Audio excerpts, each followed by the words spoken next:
Isn't it cute, this bag? The bag she showed off was from a well-known luxury brand. I thought she couldn't afford such an expensive bag.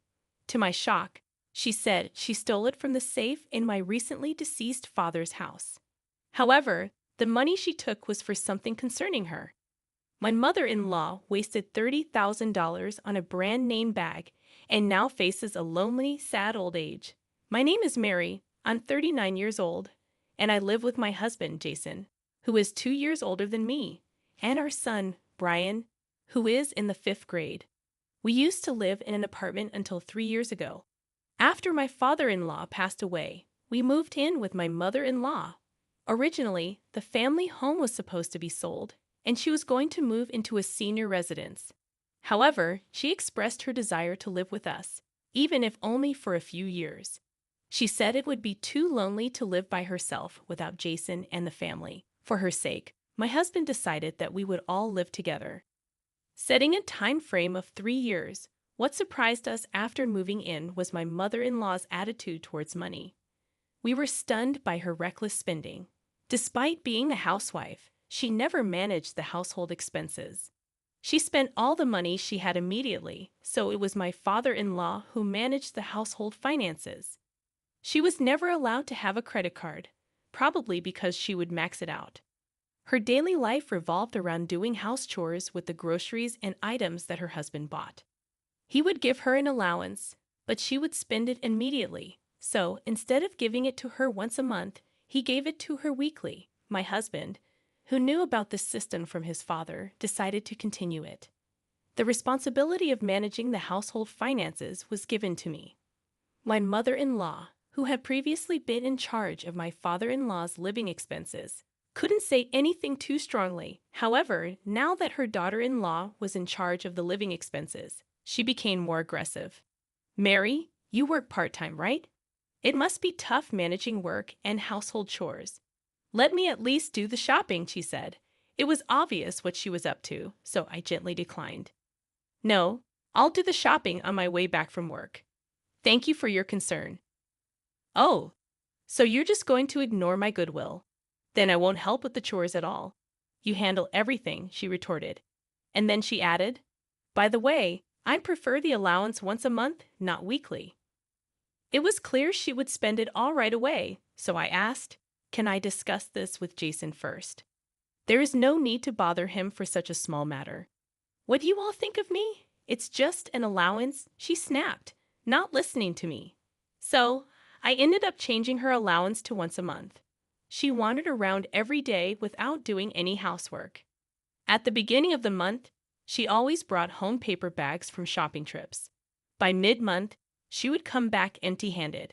I figured she'd spent all her allowance. Then, I got an idea. However, after a few days, she would return with shopping bags again. Was she getting money from somewhere else? I confronted my husband with my suspicions. "Have you been giving your mother more money?" I asked. With a guilty expression, he said, "She told me she really needed money, so I gave her a little from my allowance." "You know that's not good for her, right?" "I know," he admitted. "But she probably wants to shop to distract herself from the loneliness of losing her husband. We moved here to help her cope with that. Relying on money is not the solution," I said firmly. "I think we should stop giving her money from now on." My husband looked reluctant, seeming unwilling to stop giving his mother money. For 3 years, she had been living an indescribable life, and our temporary living arrangement with her was coming to an end. During these 3 years, my husband had been giving her pocket money as she demanded. I wondered if she would be okay starting to live on her own. We were approaching the time to start the paperwork for her new residence when I received news that my father had collapsed. He lived alone in an apartment. My mother had passed away when I was little, so he raised me on his own. Hearing that he had fallen, I rushed to the hospital. The diagnosis was cancer, and it had already spread throughout his body. There was nothing to be done. He had 3 months left to live. He wasn't interested in life-prolonging treatment and wished to spend his remaining days at home with palliative care. "I want you to live even a little longer, Dad. I want you to see Brian grow up. Don't worry about the money. Please get the treatment," I begged him repeatedly. But no matter how much I pleaded, his decision remained unchanged. I have no regrets in my life. I've raised you, Mary, and I feel accomplished. Now I want to prepare to peacefully depart to join your mother. With that, he was discharged from the hospital and arranged for home nursing on his own. Eventually, I respected my father's wishes and visited him as often as possible with my son Brian. Knowing his grandfather's time was limited, Brian started taking many photos with him. I used my smartphone to capture these moments, printed them, and showed them to my father. These snapshots of our daily lives grew into not just one album but two, then three. My father would look through these albums every day. He said he wanted some of the photos to be placed in his coffin. This peaceful life came to a sudden end one day. After my part-time job, I received a phone call from the hospital in charge of home care. My father's condition had deteriorated, and he had to be hospitalized. When I arrived, I could tell his end was near. I contacted my husband, asking him to bring Brian, and while waiting, I held my father's hand, praying he'd hang on. He did, passing away just as my husband and Brian arrived. Brian burst into tears, and my husband was in shock. As for me, I tried to hold back, but tears rolled down my cheeks. With my father's passing fresh in our hearts, we immediately began the funeral preparations. My husband actively helped with my father's funeral preparations, drawing on the challenging experience of his own father's passing 3 years prior. We were able to apply those lessons to smoothly prepare for my father's funeral. Although my father didn't want a big funeral, many people who were grateful to him during his lifetime reached out, and both the wake and the funeral were well attended. I felt proud of my father. Despite the busy situation, my mother-in-law seemed to be enjoying herself following my father's death. After the funeral and the subsequent memorial ceremonies, things finally started to calm down. Having been away from home for a while, we returned to find my husband's family home in disarray. Despite my mother-in-law being at home, it was clear she hadn't done any housework. However, one corner of the living room was strangely tidy. Even someone like me, with no interest in luxury brands, could instantly recognize several high-end brand bags. They weren't mine, of course, so they must have belonged to my mother-in-law. But I hadn't given her enough money to afford such luxury. Just as I was about to ask her about it, she returned home. Noticing me eyeing the bags, my mother-in-law said, "Aren't they lovely?" "I've wanted them for so long," she said gleefully. What I really wanted to know was where she got the money for these bags. "Excuse me, while the bags are indeed wonderful, where did you get the money? I don't believe I've given you nearly enough to afford them." With a sly grin, she responded, "I had some unexpected income." Unexpected income. It was impossible for my mother-in-law to have such a source of income. "Please be honest, where did this unexpected income come from?" I pressed her firmly. "I found it when I went to your father's apartment. There was $30,000 in cash in a safe there. That's the money you're inheriting, right?" I thought it was okay for a mother-in-law to use her daughter-in-law's money. After all, you weren't really filial to your own father, right? So I figured I'd use $30,000 on your behalf. Did you spend all the money? "Yes, I spent it all in the blink of an eye," she replied with excitement, apparently not noticing my expression growing colder. "Do you understand what that $30,000 was for?" Even when I asked this, she laughed and replied, "It's the money you're inheriting from your father, but $30,000 is a rather small inheritance." I told her the truth. That money was the entrance fee for your senior citizen's apartment. With an incredulous expression, my mother-in-law looked at me. "What do you mean? Why was the money in your father's room?" she asked, starting to panic. "First of all, it's all your fault. You just spend money without thinking. Your late husband left a significant inheritance, and I don't know what you spent it on, but in the end, only this $30,000 remained.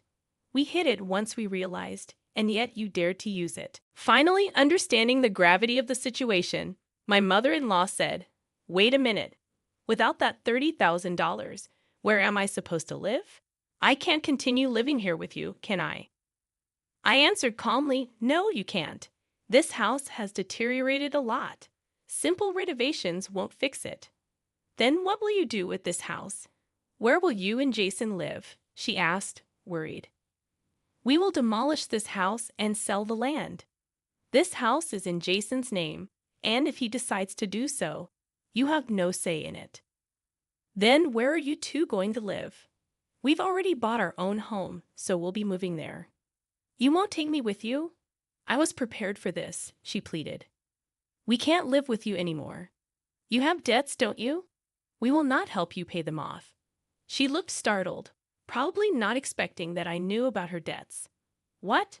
How do you know about my debts?" "We saw the reminders for payment, about $20,000 in total, right?" Her face grew pale. "Did you think we would repay it for you? Both Jason and I are tired of your reckless spending. We decided to cut ties with you. We just wanted to help you move to the senior citizens' apartments. We are truly disappointed in you." As I said this, my mother-in-law collapsed to her knees. When my husband returned home, she immediately cried to him, but he already knew of her actions and offered no sympathy. Even Brian, our fifth-grade son, had distanced himself from her. Despite his age, he had been disliking her for a while and fully understood the situation. There was zero chance that Brian would side with his grandmother. Abandoned by her son and grandson, my mother-in-law had nothing left but the brand-name bags she bought for $30,000, shining brightly in the corner of the room. While we were busy preparing, our new home was completed and moving day was approaching. My mother-in-law had not yet decided where she would live. Although the date to demolish the old family home hadn't been set, it was decided that it would be torn down and sold soon. Before that, we needed to get my mother-in-law to move out, but she didn't seem to have any intention of doing so. Moreover, seeing us packing, she began packing her belongings as well. I spoke to my mother-in-law. "There's no room for you in the new house. We have no intention of living with you. Please find a place to live on your own." My mother-in-law responded arrogantly, "What do you think of me? You're saying there is no room for me? Just give me your room and take me to the new house." No matter how grandly she spoke, it wouldn't change our minds. Did you think yelling would change our feelings? Maybe you should think about your debts. You've been receiving a lot of collection notices, right? If debt collectors come to this house, we'll leave immediately. My mother-in-law always fell silent when her debt was brought up. We thought that if she sold the luxury bags she bought for $30,000, she could repay her $20,000 of debt, but she wouldn't. Her actions were mysterious. Eventually, my husband decided to rent an apartment for her. It wasn't a senior residence, but a cheap, cramped, run-down apartment. My husband moved her belongings there, forcing her to live there. "How can you make your mother live in such a place? What kind of son are you?" she exclaimed. Soon after moving in, she was reprimanded by the landlord for being too noisy. Her reckless spending didn't change. When her pension came in, she'd spent 2 months' worth in about a week. She would borrow money for living expenses, and when that ran out, borrow again. Her debt snowballed to $30,000. At this rate, she might be evicted from the apartment. To avoid her debt problems affecting us, my husband formally cut ties with her. We didn't share our new address with her and changed our phone number. I once asked my husband, "Are you okay with what happened to your mother?" He firmly replied, "Someone who thinks they can just use your inheritance and casually spend $30,000 is not a parent to me." He had no regrets. Later, my mother-in-law finally sold her luxury bags and managed to repay some of her debt. Though she received a pension, she had to start working to repay her debt and cover living expenses. Working was a new world for her, who had been a housewife most of her life. We heard she was being yelled at by young supervisors daily but continued to work for money. As for us, we began our new life in our new home as planned. Our son Brian is delighted every day in the new, beautiful house. The old family home was sold without issues after being demolished. We plan to save the money from the sale for Brian's education. After enduring 3 years living with my mother-in-law, we hope for a peaceful life as a family of 3.